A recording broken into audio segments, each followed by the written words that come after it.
Trigger warnings for this episode can be found in the description below.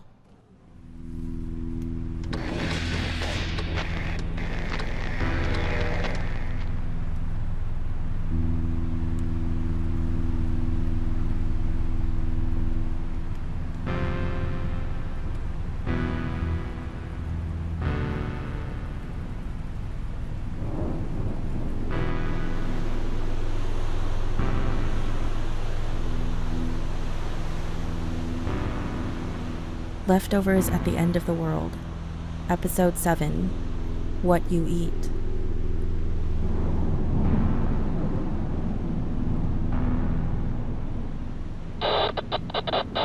I'm so sorry this happened to you, Bother Me Sunshine. And honestly, I hope you don't get a second date. But based on how you treated her, I doubt she'll want to anyway. Listeners, jot this down. If you're trying to date someone, maybe don't try to sacrifice their parents to the depths. That's just moving too fast. Wait a couple of years at least. An unnecessary update on our forecast. We can all see that it's raining. It's going to be raining all day, so business as usual. And if anything changes, I'll be right here keeping an eye to the skies.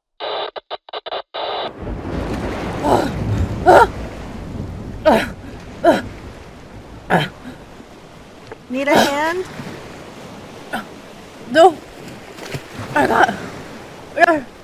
Oh, I got you. Yeah, no, you're... Yeah, got it.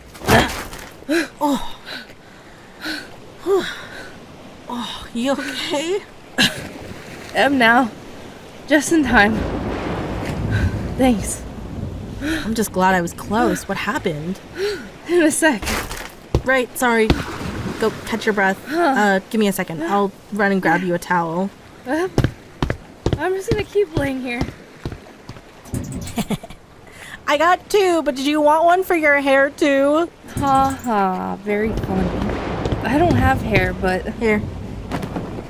my arm could use one. It's all wet. Give it. You dry yourself, I can dry your arm. Here. Thanks. Man, what a waste of a fishing trip.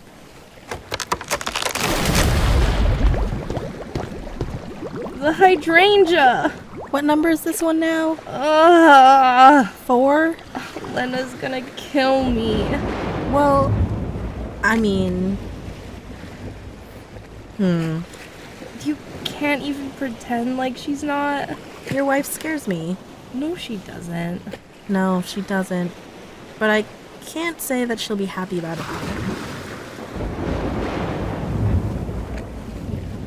Can you radio? Absolutely not. Please? No way. I already had to haul your ass out of the water. I want to see the look on Elena's face when you tell her that you lost the hydrangea 4. She did say she wanted to upgrade it at some point. Come on, let's go inside.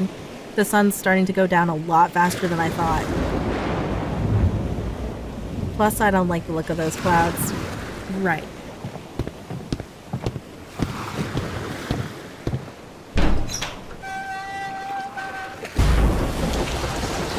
Woo, that was lucky. Okay, I'll grab clothes from your go bag. They're probably a little stale though. I'll leave them hanging on the bathroom door though. Oh, and there should be a dry bag for your clothes in the cabinet. Thanks. It's been a while since we updated those. Do you mind if I take Elena so we can swap out the clothes and supplies? Oh, yeah, sure. Just remind me when we get there. I'm gonna get us going, so join me on the bridge if you want to. Thanks.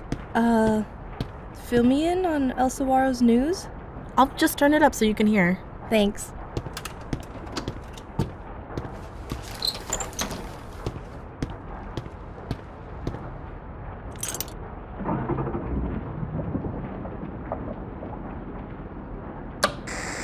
In other news for tonight, I'm going to encourage something strange. Now, by no means am I telling you to be out on the water at night. That's just plain stupid. But if you do happen to be looking up at the night sky tonight, you'll get to see the Leptichov constellation. This constellation only appears in the sky once every 3 years, so we're in for a real treat. For those of you who have never seen it before, look due north, and just below the remnants of Andromeda, you'll be able to spot its familiar claw shape. Just be careful not to look with a telescope, listeners. If you do, well, I'm sorry for what will happen to you. Moving on to our final story for the night, Nell, a scientist near Jerome, has claimed to have found an abyssal tunnel leading to a discovery of some new species of fish. She's already called for some volunteers to help taste test these new creatures and see if they're viable for human consumption. If you're interested, please send word to the New Jerome Conservatory. That's all from me tonight, listeners. The sun is setting, so you all know what that means. Stay inside, stay asleep, and stay safe. You'll hear me again bright and early tomorrow morning. Our last song for the night is I'd Rather Drink Suka Than Dance With You by Stop Pestering Me, David. Who is David anyways? See ya! Hey. Thanks for the shower. Yeah, no problem. Oh, you made hot chocolate. I needed it, and I figured you'd want a cup too. I do, thanks. Which, Oh, left hand, please. here you are.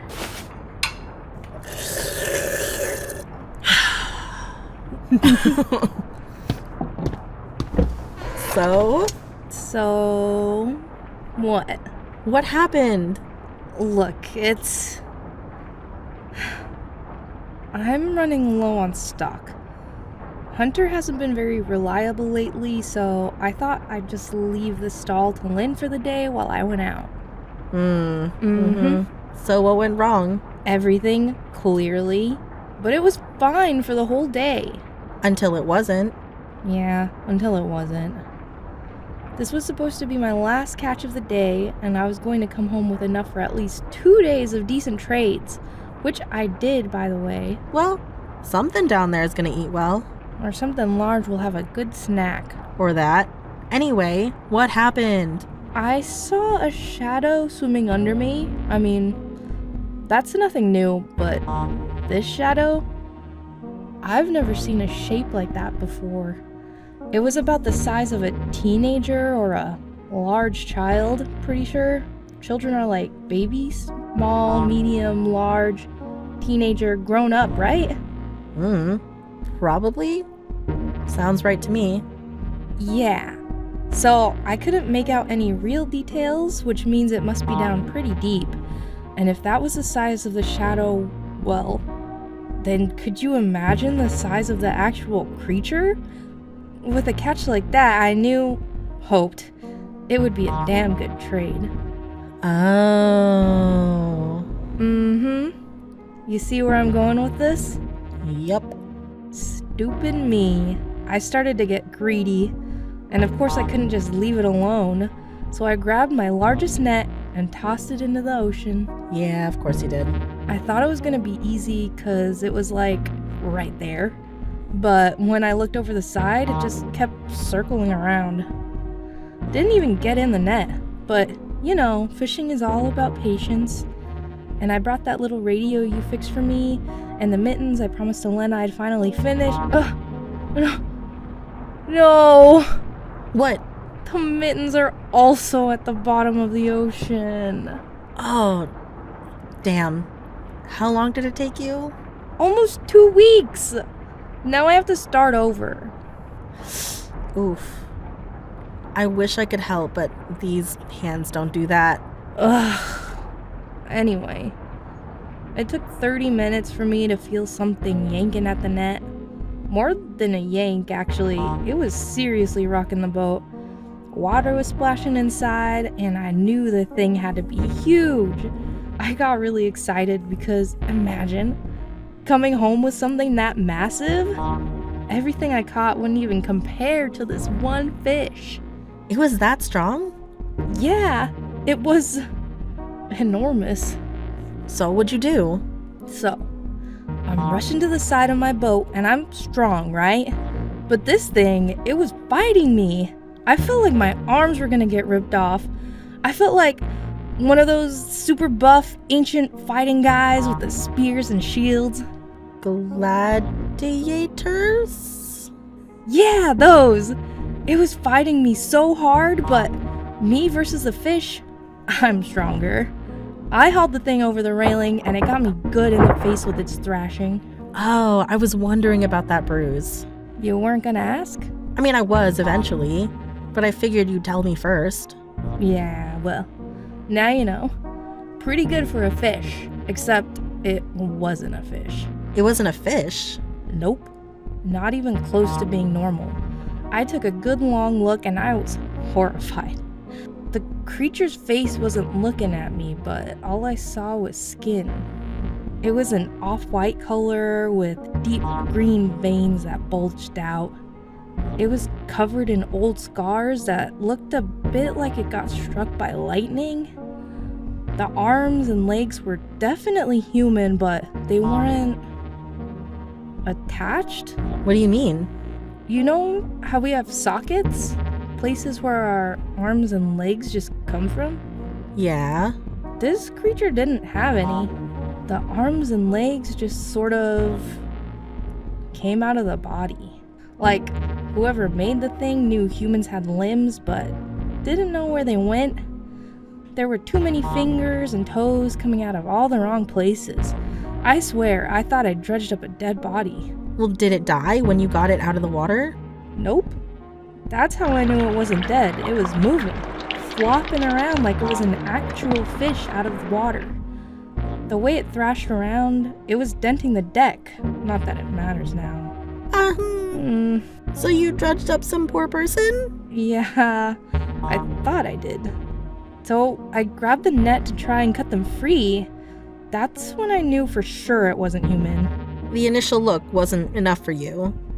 People can look different, but it was when I touched it. Oh, you touched it? No, not right away. I almost did, but I didn't get to because it flopped right around and looked at me. Ugh. The eyes were very distinctly fish, just round and jelly-like, half popping out of its head and with a strange film over them. It didn't have a nose, only flat features, and there were gills in the front of the neck, which I found strange because that's not where I would expect gills to be on any sort of humanoid fish being. The mouth was also very fish-like, but when it was opening its mouth, there were human teeth inside. Some were missing and some were jagged, like they'd been broken on something. I could hear the teeth clicking as it opened and shut its mouth. Well, there are some fish that do have human-like teeth. Any that actually look human, though? Got me there. Any that have intelligence? What do you mean, intelligence? Like, self-aware of their own existence? What do you mean, self-aware of their own existence? You know, when you look at something or someone and you just have this gut feeling? Well, that's what happened when it looked at me. There was this something about it. That's why I said intelligence, because that's the only way I know how to describe it. It seemed intelligent enough to know that it had been caught, but not intelligent enough to speak with me. Did you assume that it spoke? Obviously not, but I didn't want to rule it out. So I did try. I asked if I'd heard it, and if it could tell me its name. I mean, at least you were polite about it. I've heard the radio dramas. One second you think you're fine, and then the next. Depth creatures are roaming around, killing and eating everyone that was ever rude to it. That's mostly fiction. Mostly. Uh-huh. Anyway, so did it talk? No! It kept making eye contact with me. I couldn't tell if it understood me or not, but the way its eyes seemed to focus in on me made me really uneasy. One of the eyes slid out of the socket with this awful wet noise and just rolled onto the deck. It still had the dangly part attached, part of me really wanted to keep the creature. Marisol! But the normal part of me, the one with common sense, knew better than to keep that thing on board. Oh good, you did have common sense. Are you kidding me? Do you know what Elena would do to me if I didn't? I don't know what you get up to.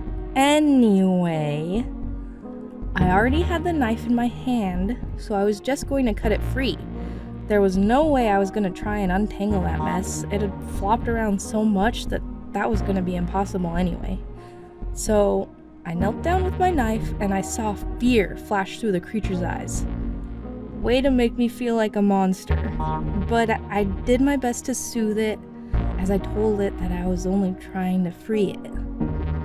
It looked like it understood what I was trying to do, but I think it was the tone of my voice instead of actual understanding.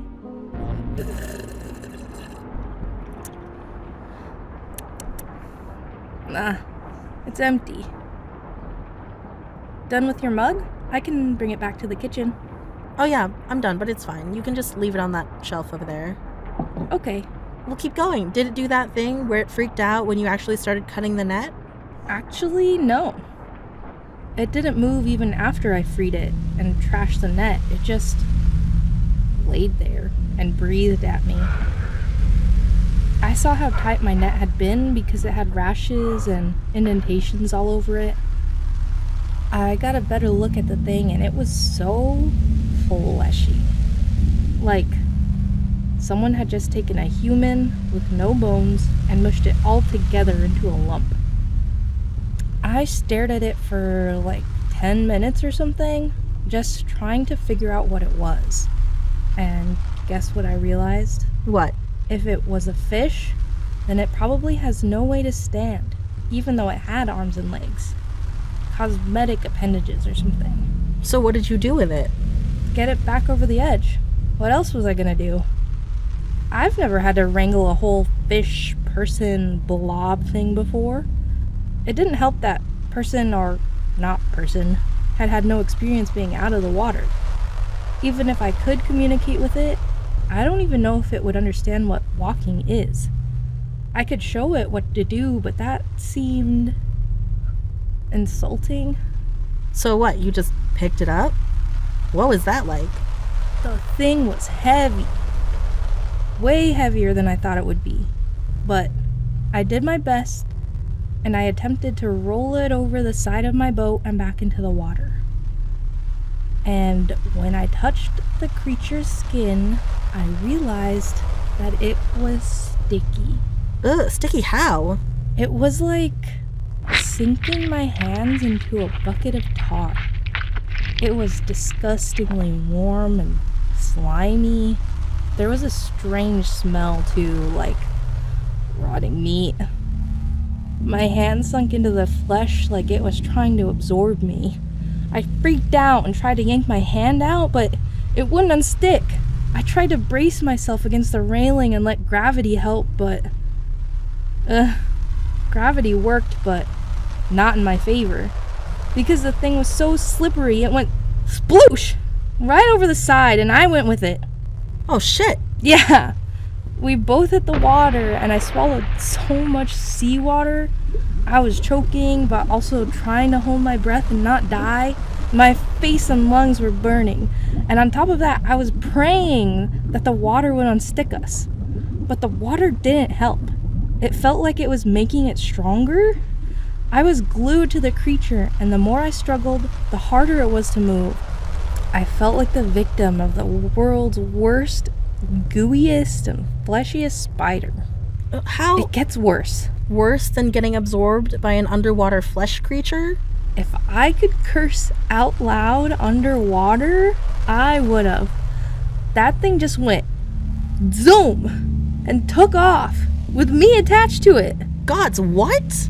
I couldn't blame it either. You're defending it? If I'd been caught and released, I wouldn't want to linger near me either. I guess, but I'm definitely on your side here. How though? How are you alive? Or are you not? I am.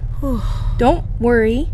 But I really thought that was it for me.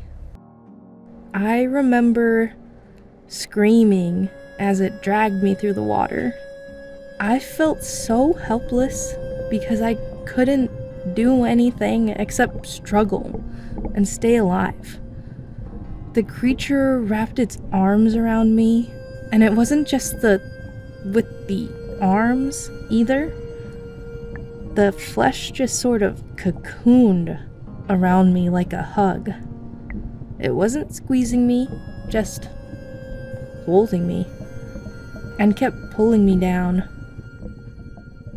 Everything was so blurry, and it felt like my eyes were being shredded by the salt. We were swimming down so fast that I could see the sunlight above us disappear alarmingly fast. You okay? Yeah. I wasn't scared when I lost my arm or when that storm came and sank the hydrangea too, because back then I wasn't alone. If we died during the storm, at least we'd be together, but this... I thought I'd never see Elena again, you know? Yeah. I don't have to imagine what that feels like. Mentally, I started apologizing to Elena. I told her that I loved her, even though she couldn't hear me, and would probably never know what happened to me. I started to imagine what would happen to her and what she might think. She'd find an empty boat in the middle of the ocean, if she even found the boat at all. She'd have to call Corpse Finder, and then maybe she'd find me, if I hadn't been eaten. Then I started to regret. I cursed my greed and my stupidity.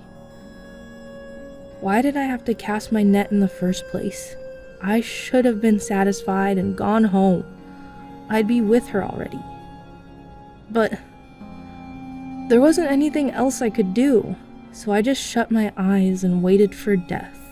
I'm really glad you didn't. Yeah, me too. It's weird, though. I know I should have. What do you mean? Well, I realized that I wasn't drowning. You know how when you drown, your lungs fill up with water and everything just burns and hurts?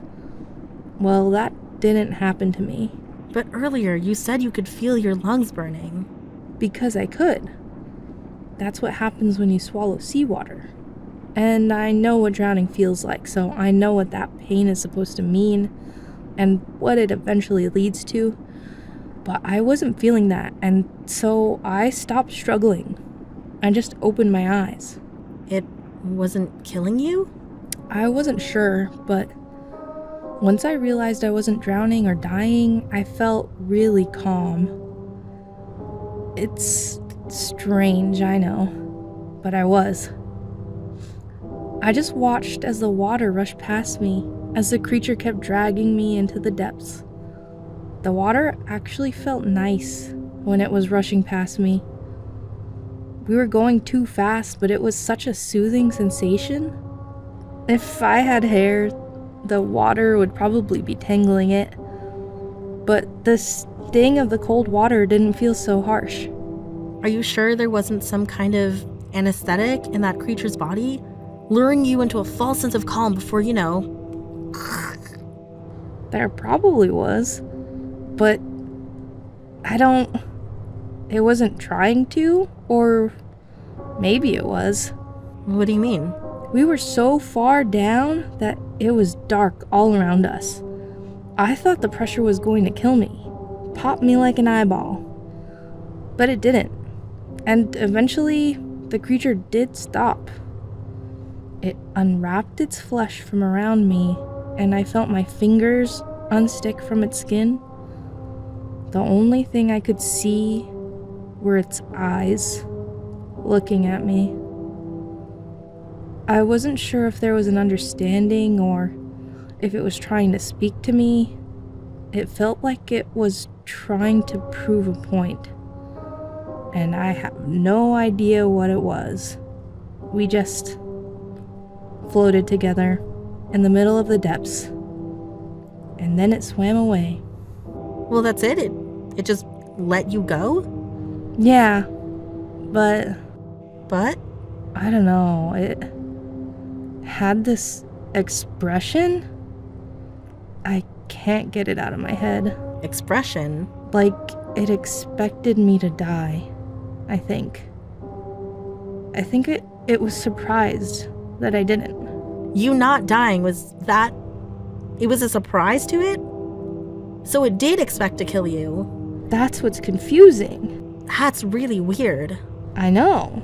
So how'd you get back to the surface? Well, as soon as it was gone and out of sight, that's when my lungs began to burn and I needed oxygen fast. Delayed drowning? Or maybe the adrenaline? I guess.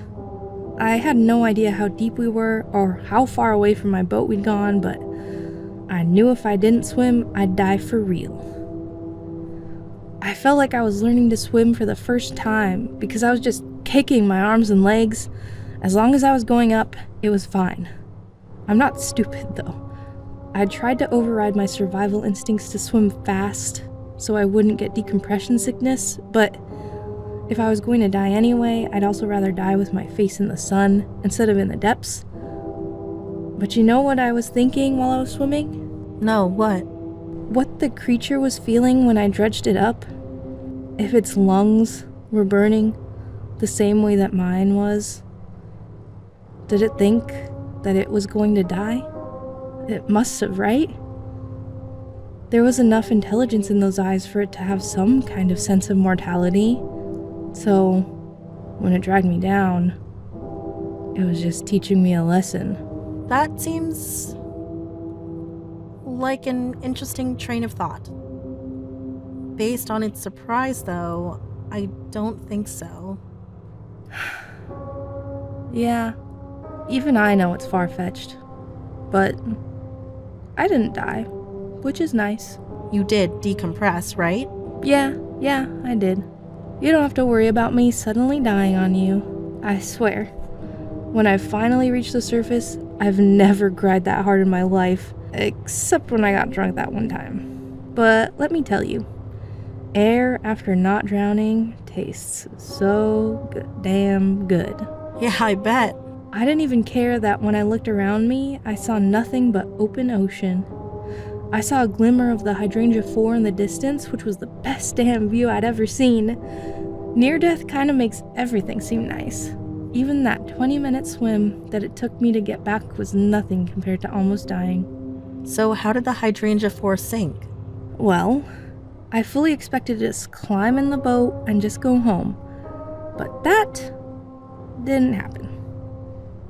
I climbed in and immediately fell back into the water. Wait, it was already broken. What happened? I've got a pretty good guess. There was a whole massive crack. No, not a crack. Massive bite marks in the boat. Not big enough to sink it immediately, but not small enough that I could save it. I've seen a lot of bite marks before, but this one definitely made me think of the creature that had just dragged me under the water. Definitely an intelligent creature then. Oh yeah. It was telling me that this was its territory, this was its home, and I was an intruder. I'm glad I let it go because who knows what would have happened if I didn't. So, safe to assume you won't be fishing here again? Very. I'm just glad the radio was still working, and that you were in range, and close enough for you to come and rescue me. Shame about the rest of your catch, though. Ugh, I know. Why didn't you bring someone? It's almost buddy season anyway. I know I should have. I would have asked Hunter, but I can't keep letting her rack up a tab. Elena and I are starting to suffer for it, and that's not good. So you decided to go out on your own. I mean, you know. Don't you have other suppliers? Yeah, but... Hydrangea 4, this is Marigold. Do you copy? Oh no, just... not over the radio. Marigold, this is the Baha'i. I have Orchid on board. What? What do you mean? It's A long story. We'll explain when we arrive. ETA 2 minutes? Bahay out. Oh, thanks for not ratting me out. I mean, we're literally almost... Oh! And there she is.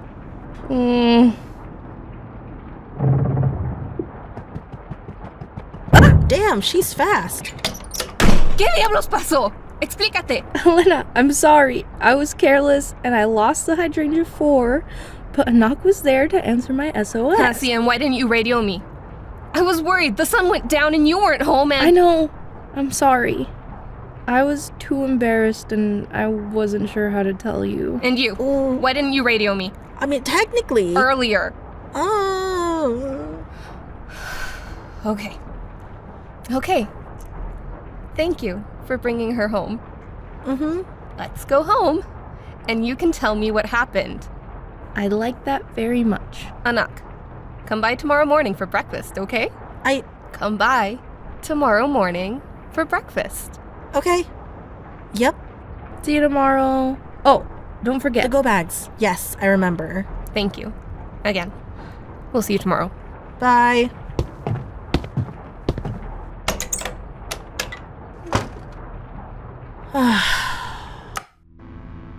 Episode 7 featured Noel R. León as Marisol, Margarita Estrella as Elena, Kennedi Rianne as Anak, and Manu A. as El Saguaro. This episode was written and produced by Kennedi Rianne. All licensing information can be found on the website at LeftoversAtTheEndOfTheWorld.com. Thanks for listening. Marami pong salamat sa inyong pagtangkilik.